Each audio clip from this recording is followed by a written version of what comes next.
Step 10. Continue to take personal inventory, and when we were wrong, promptly admitted it.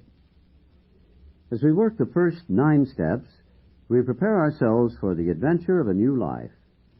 But when we approach Step 10, we commence to put our AA way of living to practical use, day by day, in fair weather or foul. Then comes the acid test. Can we stay sober, keep in emotional balance, and live to good purpose under all conditions? A continuous look at our assets and liabilities, and a real desire to learn and grow by this means, are necessities for us.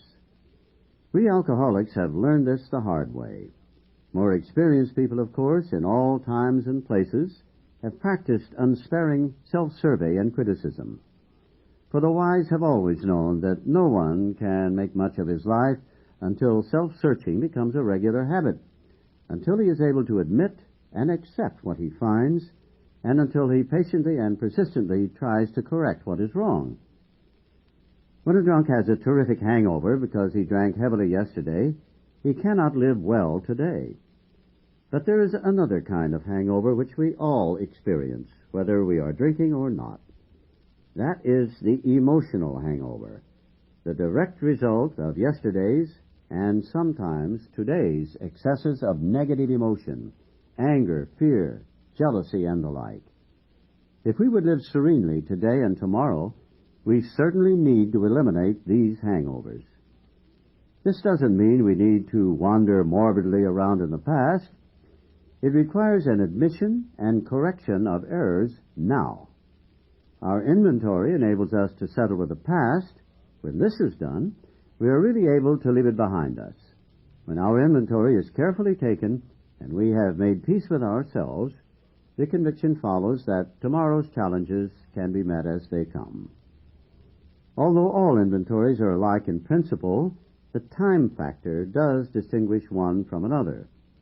There's the spot check inventory, taken at any time of the day whenever we find ourselves getting tangled up.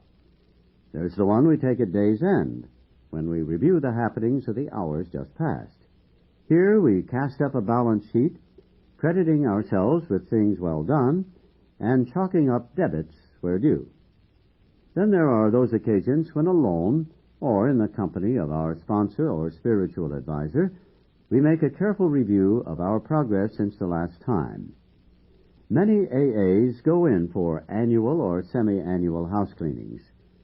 Many of us also like the experience of an occasional retreat from the outside world where we can quiet down for an undisturbed day or so of self-overhaul and meditation. Aren't these practices joy killers as well as time consumers? Must AAs spend most of their waking hours drearily rehashing their sins of omission or commission? Well, hardly. The emphasis on inventory is heavy only because a great many of us have never really acquired the habit of accurate self-appraisal. Once this healthy practice has become grooved, it will be so interesting and profitable that the time it takes won't be missed. For these minutes, and sometimes hours, spent in self-examination are bound to make all the other hours of our day better and happier. And at length, our inventories become a regular part of everyday living, rather than something unusual or set apart. Before we ask what a spot check inventory is, let's look at the kind of setting in which such an inventory can do its work. It is a spiritual axiom that every time we are disturbed, no matter what the cause, there is something wrong with us. If somebody hurts us and we are sore, we are in the wrong also. But are there no exceptions to this rule? What about justifiable anger? If somebody cheats us, aren't we entitled to be mad? Can't we be properly angry with self-righteous folk? For us of AA, these are dangerous exceptions. We have found that justified anger ought to be left to those better qualified to handle it. Few people have been more victimized by resentments than have we alcoholics. It mattered little whether our resentments were justified or not.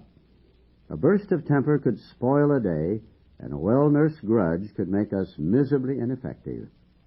Nor were we ever skillful in separating justified from unjustified anger. As we saw it, our wrath was always justified. Anger, that occasional luxury of more balanced people, could keep us on an emotional jag indefinitely. These emotional dry benders often led straight to the bottle. Other kinds of disturbances, jealousy, envy, self-pity, or hurt pride, did the same thing.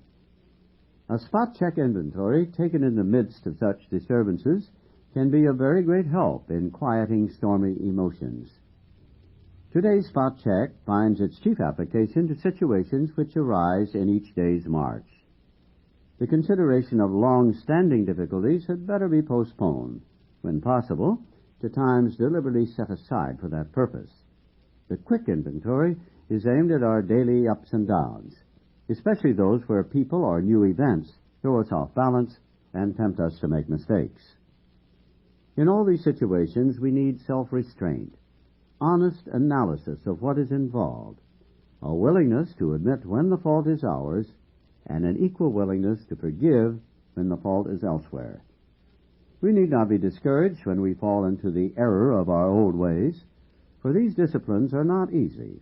We shall look for progress, not for perfection. Our first objective will be the development of self-restraint. This carries a top priority rating. When we speak or act hastily or rashly, the ability to be fair-minded and tolerant evaporates on the spot. One unkind tirade or one willful snap judgment can ruin our relation with another person for a whole day or maybe a whole year. Nothing pays off like restraint of tongue and pen. We must avoid quick-tempered criticism and furious, power-driven argument. The same goes for sulking or silent scorn.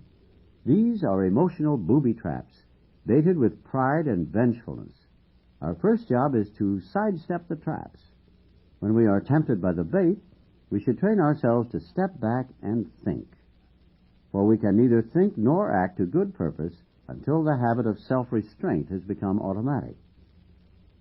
Disagreeable or unexpected problems are not the only ones that call for self-control. We must be quite as careful when we begin to achieve some measure of importance and material success, for no people have ever loved personal triumphs more than we have loved them. We drank of success as of a wine which could never fail to make us feel elated. When temporary good fortune came our way, we indulged ourselves in fantasies of still greater victories over people and circumstances. Thus, blinded by prideful self-confidence, we were apt to play the big shot. Of course, people turned away from us, bored or hurt.